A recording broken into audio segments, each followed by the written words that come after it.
These children have no idea. That's the quote of the day, I would say, here on Plate and Ponder Empty Nesting with Jen and Chris Fenton, because we just spoke to one of our chitlins. And anyway, they have no idea. Welcome to Plate and Ponder Empty Nesting with Jen and Chris Fenton. We are now in 76 markets around the world. We are in the top 10% of all global podcasts, thanks to all of you listeners. And every once in a while, we do a little video one, too. So if you're on YouTube, we do that. Also, please follow, engage, review, DM, do whatever it is to spread the word, because Jen Fenton is the star of the show, and we just want more people listening to her. Well, you know what is crazy, though? Okay, speaking of star, is you were gone all last week, and I'm glad you're back. You got home at like 3 a.m. last night. Yes. After some weather delay, and we can talk about that. But what's interesting is you actually did a podcast with somebody that inspired us to do our podcast. The Mooch. Oh, yes, I did do Anthony Scaramucci's podcast and YouTube show. So, yeah, that's going to probably come out maybe tomorrow. So I'll put that on our YouTube. Cross promotion, baby. Cross promotion. I did tell Anthony Scaramucci that we were inspired by his podcast called Mooch and the Misses, where he also was sort of, I guess, upstaged by his really funny wife. And he said, like, a little similar to you, sometimes it got hard to get her motivated to go do a podcast episode. And eventually she just got tired of it. So they stopped doing it, which is a bummer. But Scaramucci still does it. They're still married, right? They are still married. I believe they have 5 kids. Wow, that's a lot of kids. Yeah. I mean, I think 2's a lot. Yeah, and I did his show once before, and then this one he was actually in his house in Southampton. Oh, that's so fun. Yeah. Did you get that invite? No, but he remembers that we would stay on Wickapog Road because I guess he looked up the notes from our last episode. I miss our little Hamptons trip. I mean, we used to do it probably for almost 10 years. We would go out back east for 3 weeks at a time. We would stay with family friends who had twin girls that were about, I think, a year older than Kaylee and Dylan. And it was just, it started off as these 2 families. Yeah, shout out to the Felders. Shout out to the Felders. And it started off these 2 families. And then we had another family. Shout out to the Russells. The Russells. And they had a Psalm. Yeah, it was such like a picture perfect family village for so many summers. And by the way, it wasn't like we were all like in full retirement mode. I mean, I was working with China, so it was sort of crazy, but it was like really fun during the day. Oh my God, when you would take China the kids. was offline. Yes, you would take them to go get ice cream, and we would go to the beach. Teach and them how to ride park. bikes Yes. and play tennis, and yeah, it was really fun. And the women, we would lounge out by the pool, we would read, we would go, walk to town, we'd go shopping, we'd cook dinner, we'd go to lunches, and it was just so much fun. Yeah, we were right by Howard Stern. We would always see Howard Stern. Remember, and his, yes, and his wife Bethany. Beth. Her name was Beth. And remember Howard Stern? We had a lemonade stand, and didn't Howard Stern buy lemonade from our kids? Well, it was amazing what you could charge for lemonade there, right? That was the funny the kids part. made it was like, hey, so 25 much money. cents is not the going rate for... No, it wasn't like $25 a cup or something. Yeah, and I remember buying the lemonade because they were trying to make lemonade, but the lemonade tasted so terrible. It was so bad. And I think it was Citarella. You went and bought the lemonade, and even if you overcharged people for the lemonade on the lemonade stand, you'd still end up with a deficit because Citarella was definitely not a very inexpensive way to buy. No, food. it wasn't probably Trader Joe's. The original Erewhon when you think about it. Yes, probably. It probably was the original Erewhon. Or do you remember? I don't know if you remember this. Maybe some of the listeners do. Remember Mrs. Gooch's? Yes. I remember because that? it was that? very tiny market. It specialized in healthy foods. Where was it? Well, there used to be one, believe it or not, in Century City Mall. Really? Yes. Huh. Because I used to go there. I forget where I was working. I was working, I think, maybe for a studio at the time.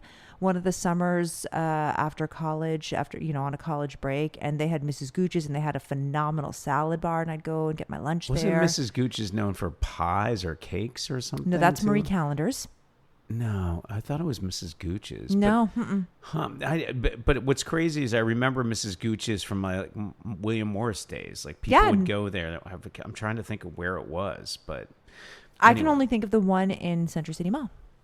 There was the Breadwinner. Do you remember the Breadwinner? That was like a corner. It was a terrible place where all assistants would go eat food. Was it cheap? It was terrible. Yeah, it was super cheap. But there was a Chinese food place that was even cheaper that I would go eat at. You know what's crazy? And then there was Larry Parker's Diner, which was really expensive, but it was a big hangout. That's random as fuck. I don't even know what to say. But wait, I was just going to say something. Are you swearing on this kid-friendly show? Is it really kid-friendly? Wait, I Yeah, was just going to say let's go something. with I fudge, forgot. okay? Oh, my goodness. Oh, I remember. You just said Chinese food. We are having a really hard time finding good Chinese food. I think we found it, though. I like the Chinese food. Well, we do. Like. Yeah, we have to DoorDash it, and it's like a 45-minute wait. It's very far away. It's definitely far away. What happened? Don't you remember where there were Chinese restaurants like scattered throughout every community? Now they're so few and far between. And bad Chinese food is just terrible. Like honestly, it's like bad pizza. It's just. I mean, if I'm gonna have bad Chinese food, I'm gonna go Panda Express. Yeah, like 100%. That's how I'm gonna go.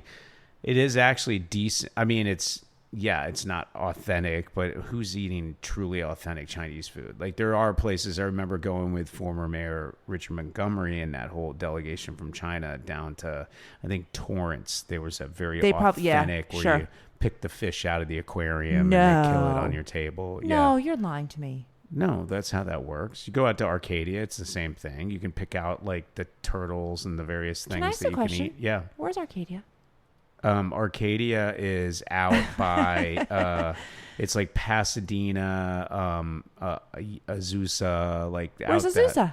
It's like I have Pasadena no sense of direction. I have lived stuff. in Los Angeles all my life, but for my 4 years when I went to Penn and Philly, I have no sense of direction. Well, there's a very big Chinese population out there. And in fact, should we be ordering from there? Do you think DoorDash would deliver? No, well, that would be a very long ride to get that food. And no, I am not a fan of like truly authentic Chinese food because it does get way too exotic for me. Yeah, I can see that. But we have a Thai place that we like. What's interesting about those places is that they are, in fact, the mayor, I think it was of Arcadia, just got caught being a spy for Beijing and the Chinese Communist Party, and she was doing all kinds of nefarious stuff on behalf of our country. But there's a lot of... I feel like that's a movie in the There's a lot of great Chinese that come here and do things the right way, but then there's also these birthing centers that are just... Really, I remember you used to say that because you went to China. You went to LA, China, how many times? Like 36? 39 times. Wow. Okay. So you did that. And I remember you saying on the flights, half of the first class would be taken by women who either had just had babies or were about to give birth. And you always found it so intriguing. You're like, what's happening? What's happening? And then wasn't there an expose in like the LA Times or something that talked about these birth centers where women were coming out here to either have the babies or they were surrogates for other women? I mean, I feel like no, there was the something reality shady. is like we have a very, and it's hard to talk about because people get so, hair on fire about this idea. But like, if you're born in the U.S., you're a citizen. Now that is good in a lot of the reasons that law was put into effect. But then there's people that are taking advantage of it, which when I would fly Air China back to L.A., half of the business class section was pregnant ladies. And a lot of times their nannies or their moms or whatever with them that were accompanying them to the United States, to these birthing centers, so they officially could have a baby here in the U.S., get their U.S. citizenship, yet go back to China and essentially carry these two passports.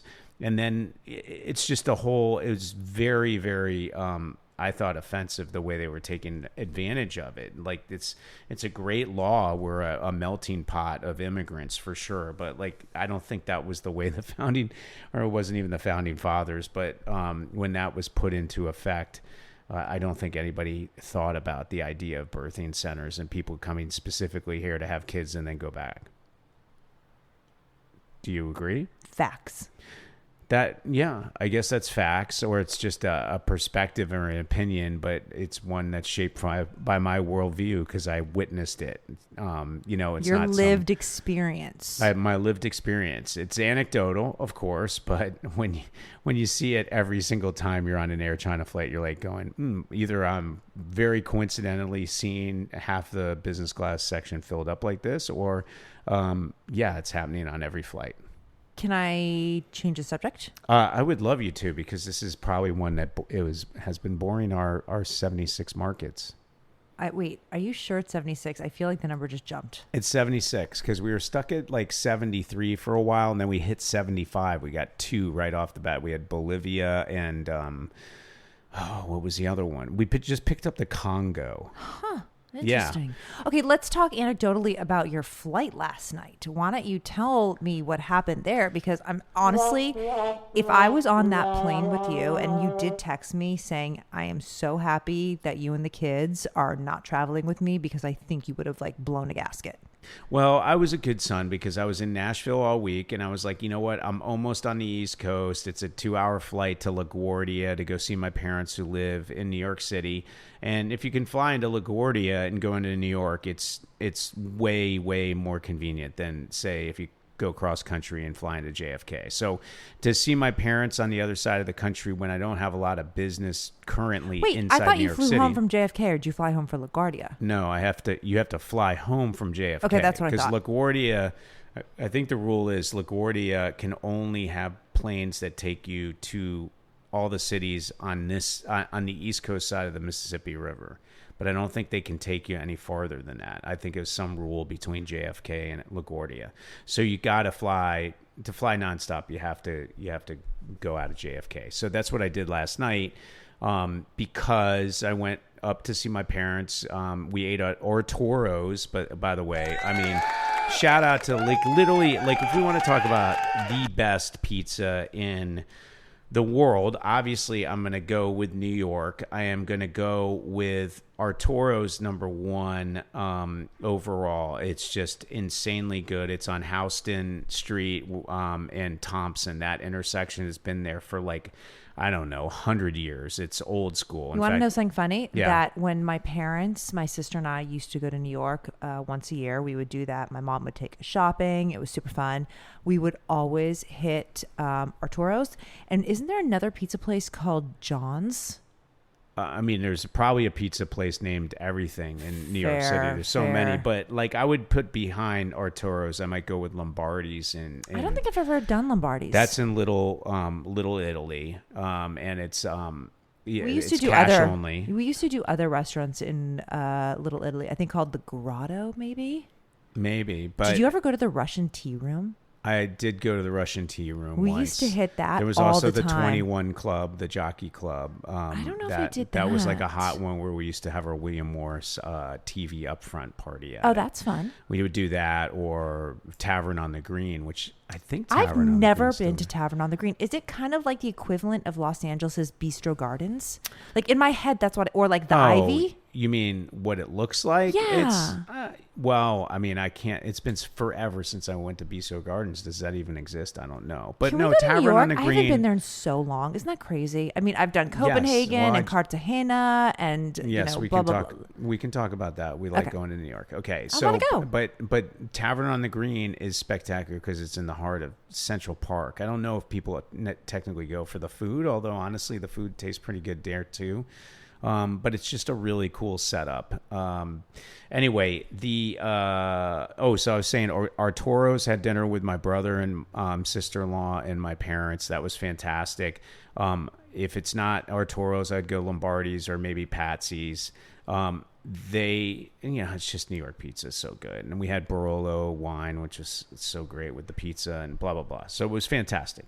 But anyway, so I wanted to get out of there. I wanted to have another pizza lunch with them, but it was actually raining so hard on Saturday that I had to do like yoga in their apartment, and then we went to a diner down the street, and then I went to the airport early because my flight was on time, but they were warning there were thunderstorms. Little did I know, they literally canceled probably 50%, if not more, of all the flights out of Newark, LaGuardia, and JFK.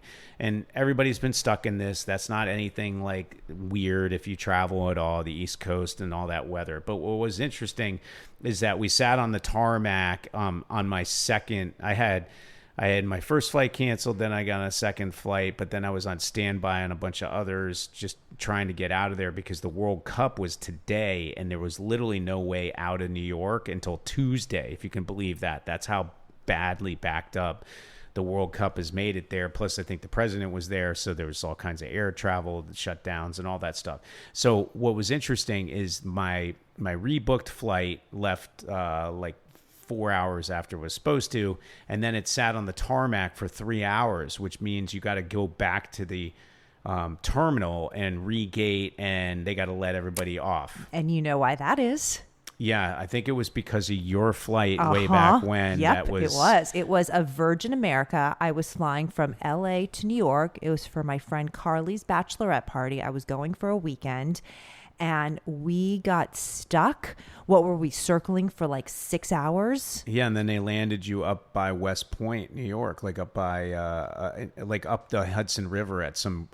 It wasn't even like a commercial airport, was it? No, and we had to like literally hitchhike. I mean, I jumped off the plane. They basically said it was before Ubers. It was and all before that stuff. Ubers, and they said that if you get off the plane, we can't allow you to get back on because of FAA. And a bunch of the passengers were like, "We can't do this anymore." We all got off.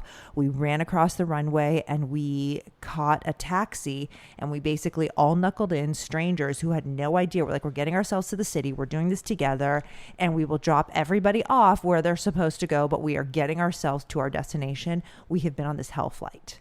You know, it's interesting when, so traveling always like is a bit of a pain in the butt, and then, you know, if everything's going right, you're sort of like, it's still like, you know, it's a pain sometimes. You got to get to the airport, all that stuff.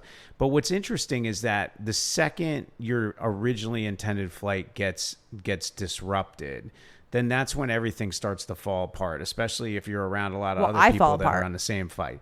Well, things start to unravel, right? And then you start going, well, wait a minute, how do I get out of here? And then you're starting to think about, like, even I feel like there's times where like I've been in like first class where like you're literally like, you know, you're sort of excited, oh, I got upgraded, so I'm flying first class like back to wherever, and then your flight gets canceled, and then they're like, I'm sorry, we don't have first class, and you're just like, I'll take anything, like if it's standing room only, just get me on another flight. You like literally lose all the you know, it just becomes a determination to get home, right? And it's interesting how a lot of like the sort of elevated experience that you maybe have planned out in the head, and when it gets disrupted, you're just like, just get me home. I'll fly in the cargo space or whatever it is. It doesn't matter. But the part that was interesting last night is we were on the tarmac for too long. We hit that limit. They had to let everybody off. But because there were 60 planes in the queue trying to take off all at the same time, and they all hit the same 3-hour window, they were all trying to get back. So it was a traffic jam to get back to the terminals. On top of it, there were did you even have a gate? Well, that was the other thing. A flight to Sao Paulo took our gate, so we didn't have our original gate. So they were trying to find another gate. And I was sitting there talking to the guy next to me. I said, you know, what's interesting is that because the gates are full and we're in this traffic jam, there's maybe a chance that the pilot just says, screw it, I'm going to take off like whenever they let us go. Well, lo and behold, everybody turned back except for us and one other plane. And at that point, when we were about to turn back, because I guess a gate was about to open for us, they allowed us to and this other plane to take off. So we took off at whatever time it was, 2 a.m. I got home at whatever it was, 4 a.m. and or 5 a.m., whatever it was. It was late. So anyway, that's my travel story. I get it. Everybody's had those, but it was sort of an interesting one. Oh, and by the way, the pilot came on and was like, hey, it would be cool if no one like reports us to the FAA for not abiding by the rule, because quite frankly, it would have taken us longer to get back to the terminal Did than he to really take say off. that? Well, he was like the flight attendants were joking that he was sort of like, yeah, if everybody complains, I'm going to get in a lot of trouble. Well, I think we should write him a letter of recommendation. Well, I can tell you that this was what it sounded like just nonstop as we were taking off. Did they give you... into thunderstorms, by the way. It was pretty bumpy, but no one cared. Like, it was just like, let's get out. Did they give you free wine? They did, but you know what's interesting too is that they gave wine. I guess when you're sitting on the tarmac, for some reason they're not allowed to use the glass or whatever it is. So I got a coffee cup filled with pretty bad red wine. But I was like, screw it, I'm drinking this thing. My grandma used to drink wine out of a coffee cup. Well, so you do that know. too, so you can walk around town. Right. Well, I've seen you with your Starbucks like filled with vino. Okay, it is true. Is that like the sign of an alcohol? No, that's not. No, I actually barely drink. You know that. I but know. At all of the lacrosse games or when we would go to homecoming, and I probably shouldn't say that as a school board member, but if you ever see a parent with a coffee, like a to-go coffee cup at an evening sports event, I would bet you money that 9 times out of 10, there's wine in that cup. Yeah, that's interesting. Well, and by the way, taking it back to China, what's interesting is Starbucks is such a delicacy there because it's really expensive. It's like $10. Do people recycle their cups? Yeah, well, it's sort of worse. Like when I would work at DMG, my like the support staff there would always be drinking Starbucks, and I think I used to call you and I'd be like, yeah, it's crazy. Like I get my black cup of coffee at Starbucks and it's like $10 to buy it. Like it's so expensive. I don't know why, but it just is expensive. And I'm like, what are we paying all these people to be drinking Starbucks like all day long? And somebody said, well, no, they buy one like and they keep the same cup for like months and they just pour different stuff in it. Is it like a status symbol? It's a status symbol to be walking around with a Starbucks cup. Interesting. Yeah. So maybe